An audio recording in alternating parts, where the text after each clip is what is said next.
ஒளிரும் பூ இதழ் 10. எல்லோருக்கும் வணக்கம். நான் உங்கள் சுகமதி.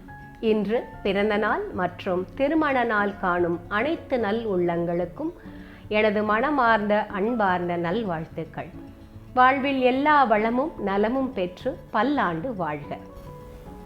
ஒளிரும் பூ பார்ட் 9 வரைக்கும் நம்ம பார்த்தாச்சு. இன்னைக்கு பார்ட் 10ல் என்ன நடக்குதுன்னு சொல்கிறேன், கேளுங்க. பார்ட் 9ல் என்ன பார்த்துருந்தோம், அவங்க அம்மா ஊர்லேருந்து வந்துட்டாங்க. வந்ததுக்கப்புறம் ஷென்பா என்ன பண்ணுறா, அந்த பூவை பற்றி அவங்க அம்மாட்ட சொல்லி ரொம்ப சந்தோஷப்படுறா. அப்போ தான் அவளுக்கு புரியுது, இந்த பூ கண்டிப்பாக நம்மளோட விருப்பத்தை நிறைவேற்ற ஒரு பூ அப்படிங்கிறது. இது ஒளி வீசும் பூ மட்டும் இல்லை, நம்மளோட விருப்பத்தையும் நிறைவேற்றும் அவள் தெரிஞ்சுக்கிறா.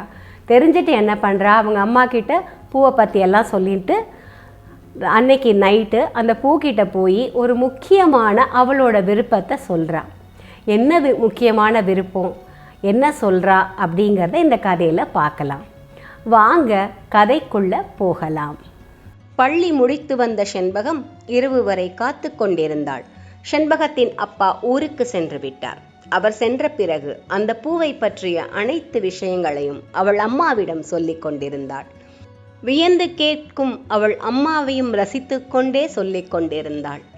அம்மா, கமலாவிற்கு தெரியாத அந்த பூவை பற்றின ரகசியம் எனக்கு தெரியுமா?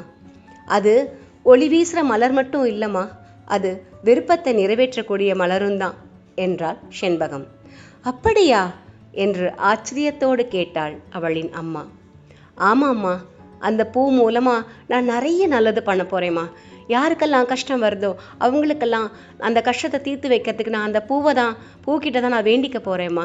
நீங்கள் தாம்மா என்னை ஆசீர்வாதம் பண்ணணும் என்று சொன்னாள் செண்பகம். என்னோட ஆசீர்வாதம் என்னைக்கும் உண்டு. நீ நல்ல செயலை நிச்சயமாக செய்வ. உனக்கு நல்ல மனசுடா. கண்டிப்பாக எல்லாருக்கும் நல்லது பண்ணுவேன்னு எனக்கு நம்பிக்கை இருக்குது. என்னைக்குமே சந்தோஷமாக நலமாக இருடா என்னோட செல்லக்குட்டி என்று ஆசீர்வதித்தாள் அவளின் அம்மா. அவளின் ஆசீர்வாதத்தை பெற்ற செண்பகம் முதல் வேலையாக கொல்லைப்புறம் சென்று அந்த பூவை பார்த்து, நீ ஒளி வீசிக்கொண்டே இருக்க வேண்டும் என்று கை கூப்பி கேட்டுக்கொண்டாள். காலையில் எழுந்ததும் அந்த பூவை தான் முதலில் பார்க்க சென்றாள். அதன் அருகில் கமலா சோகமாக நின்று கொண்டிருந்தாள். அவளை பார்த்து செண்பகத்திற்கு ஒன்றுமே புரியவில்லை. ஆனாலும் கொஞ்சம் அமைதி காத்தாள். ஏனென்றால் செண்பகத்தின் கண்களுக்கு அந்த ஒளி தெரிந்து கொண்டுதான் இருந்தது.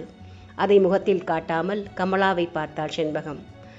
பார்த்தாயா செண்பா, அந்த பூ ஒளி விடுவதை நிறுத்தி கொண்டது என்று சொன்னாள் கமலா. புன்னகையை மட்டும் பதிலாக சிந்திவிட்டு செண்பகம் அந்த பூவையே பார்த்து கொண்டிருந்தாள். அவளின் கண்களுக்கு அந்த பூவின் வெளிச்சம் நன்றாகவே தெரிந்தது. செண்பகம் அந்த பூவை பார்த்து அதற்கு நன்றி தெரிவித்து கொண்டாள். அவளின் நன்றியை மகிழ்ச்சியோடு அந்த பூவும் தலையசைத்து ஏற்றுக்கொண்டது. அந்த தலையசைவை எந்த காற்றாலும் கொடுக்க முடியாது. மீண்டும் மலரும்.